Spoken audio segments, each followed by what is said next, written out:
It's almost Easter, and I thought we should indulge in making some chocolate-covered almond butter eggs. Now you can use peanut butter if you like, or even cashew butter. It all works. These are easy to make. You don't even need a mold to make them. I'm going to be using just my hands and a spoon to form these into a nice shape. They don't have to be perfect. They just have to taste good. And I'm also going to be cutting out the sugar in these, at least in the filling. The chocolate does have sugar, depending on what brand you use.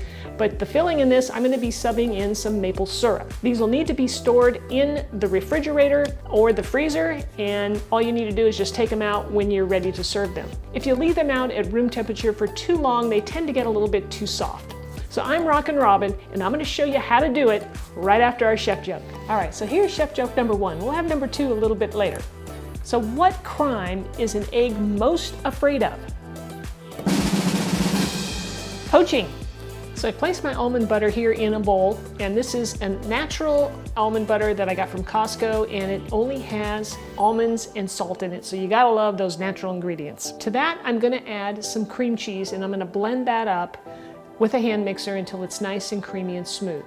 Next, I'm going to add some coconut flour to this, and what that's going to do is going to thicken up our mixture quite a bit and make it easier for us to form our little eggs. Now our sweetener that we're adding is maple syrup, which I mentioned earlier, and you can play with this depending on how sweet you want it. I like to start with about 3 teaspoons and then add more by the teaspoonful. And so sometimes, you know, I'll add usually around a tablespoon, maybe a tablespoon and a teaspoon. But feel free to make it as sweet as you like. Now we'll take our dough, and with clean hands, of course, you take a little piece and you just want to shape it into, I'd start out with sort of like a shape of an oval. And then I like to use a teaspoon because I don't want these to be too large. I mean, you could use a tablespoon if you're feeling like you want jumbo size. And I just place it on there and kind of just form it into the shape of my teaspoon, and it really looks like a nice little oval egg. And then I'll place those onto a parchment paper covered baking sheet until I get them all formed. And then we're going to place them in the freezer for about 30 minutes or until they're firmed up enough so that they hold their shape when we dip them in chocolate. I got 14 little eggs out of our little batter mixture, and they're in the freezer now, like I said, for about 20 minutes. And now it's time for chef joke number 2. You ready? All right, here we go. How does a hen leave the house? Through the exit. If you're enjoying this video, let me know by smashing the like button, all right? Just give it a good old smash, and that really helps me out. It's time to start getting our chocolate ready to dip our eggs into. So first of all, let's talk about our chocolate. So I'm going to be using Guittard chocolate chips. Feel free to use whatever you like, whatever your favorite is. I like these because, well, I just love their chocolate, and it's also gluten-free. I sometimes use semi-sweet chocolate, sometimes I use milk chocolate. It just depends on my mood, and sometimes I use a combination of both. You're also going to want to use some sort of device to melt your chocolate. Some people like to use the microwave. I tend to use a double boiler in most cases, or you could use just a pot like this, place a bowl into it, you simmer some water in the pot, and then just stir your chocolate chips until they're melted. You just want to make sure that the water does not touch the bottom of the dish or the bowl that you have the chocolate chips in, because you don't want it to burn or seize up. The next thing you're going to want to use is some sort of tool to dip your chocolates in, because the chocolate's hot. So I like to recommend either a couple of forks, a couple of spoons, or even some toothpicks will work. Or you can use a combination thereof, whatever works for you. So try them out and see what works best. So I'm going to place my chocolate chips into my double boiler over very low heat. Now once the chips completely melt, then we'll start our dipping.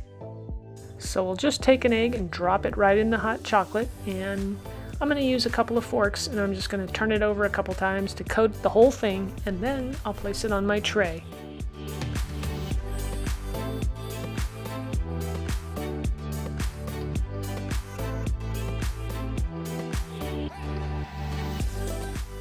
Now this time I'm going to try the toothpick method and see how that works.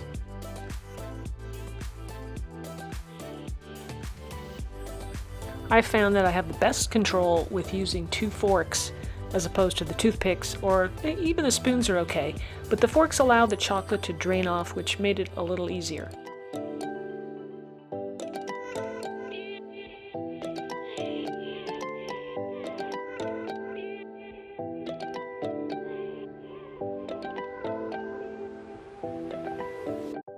And if your eggs have a little hole in them from the fork or the toothpick, you can always take a spoonful of chocolate and just cover them up, and makes it look pretty.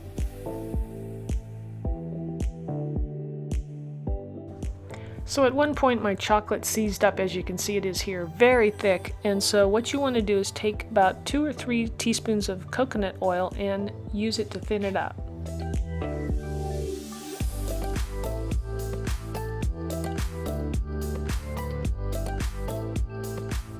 Once the chocolate is thinned back down, then you can resume your chocolate dipping. Here are our eggs after they've all been covered in chocolate. I think they turned out pretty good. Now we'll place this tray back in the freezer until they firm up. Here are the eggs after about 20 minutes of being in the freezer, so they're ready to eat.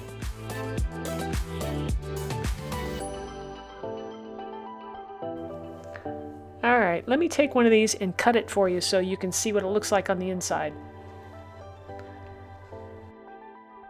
I love the Guittard milk chocolate chips on this, and the cream cheese in the filling adds just a little bit of something special. I think you're really going to love these.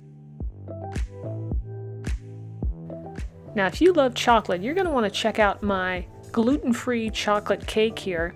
It is so good. It is moist, it is decadent, it is just delicious. Thank you for watching, and don't forget to share the video and let me know if you have any recipe requests. Leave them down below in the comments. We'll see you next time. Take care.